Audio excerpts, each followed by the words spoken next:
Alors bonjour et bienvenue sur la chaîne YouTube LBDFN. Je vais vous présenter aujourd'hui le Blu-ray Steelbook d'Iron Man 3, exclu des magasins Auchan lors de sa sortie française. Donc comme vous pouvez le constater, donc on a encore un retour du flyer sur le bas, où se trouve encore une fois le titre du film. Vous pouvez voir ici donc un petit autocollant édition limitée avec le numéro de l'édition. Donc à l'origine il n'était pas ici, il était sur le blister directement collé dessus, donc vraiment assez moyen. Donc du coup pour ne pas le perdre, je l'ai collé juste ici. Je trouvais que c'était pas trop mal. Donc le flyer, voilà, ici donc toutes les informations techniques habituelles avec donc toutes les langues. Bien évidemment, le français fait partie des langues sur les disques. Donc, hop, le flyer, hop, on l'enlève. Donc ici, c'est pareil, il y avait le petit autocollant qui indiquait l'édition limitée Auchan. Donc je l'ai recollé sur le flyer pour ne pas le perdre. Voilà. Donc, hop, le flyer, hop, on l'enlève.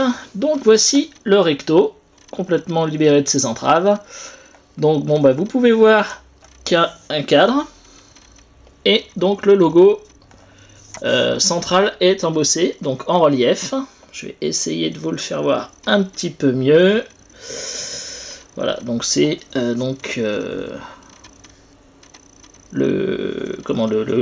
réacteur donc d'Iron Man.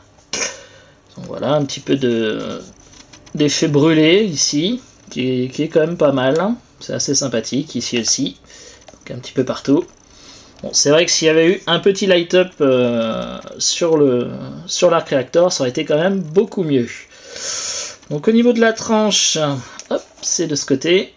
Et non, c'était bien de ce côté-là. Donc le titre du film, ce qui est quand même beaucoup mieux quand le Blu-ray est rangé dans l'étagère, hein, par rapport au Blu-ray d'Avenger que je vous avais présenté il y a quelques jours. C'est quand même un peu mieux. Côté verso, donc c'est une des scènes du film qui a été reprise. Bon, personnellement je trouve que c'est pas vraiment l'idéal, surtout quand on voit les petits logos là qui sont complètement inutiles. Mais bon. Passons maintenant à l'intérieur. On retrouve donc les disques. Évidemment c'est du Marvel, donc Disney. Et côté sérigraphie, hein, c'est comme d'habitude, le bleu tout pas beau. Donc voilà, donc le Blu-ray. Et donc le Blu-ray 3D. Voilà. Il n'y a pas de DVD sur cette édition. Franchement, personnellement, ça ne me dérange pas. Puisque étant passé à la haute définition, on n'a pas vraiment besoin du DVD. Côté artwork interne. Donc là, c'est pas évident de vous les faire voir avec mon éclairage. Si vous voulez les voir un peu mieux, je vous conseille d'aller voir l'article sur le blog. Les photos sont beaucoup plus nettes. Donc c'est l'intérieur en fait de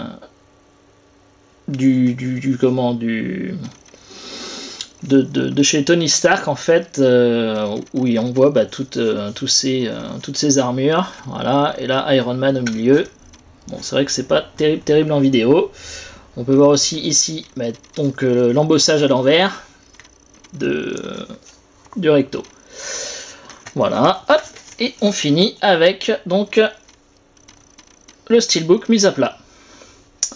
Voilà, c'est terminé avec cette édition d'Iron Man 3. J'espère que ça vous aura plu. Je vous invite donc à mettre un petit pouce vert si vous avez aimé la vidéo, et n'hésitez pas à aimer notre chaîne YouTube, et je vous dis à très vite sur le blog de Fanaworld. Merci, au revoir, à bientôt.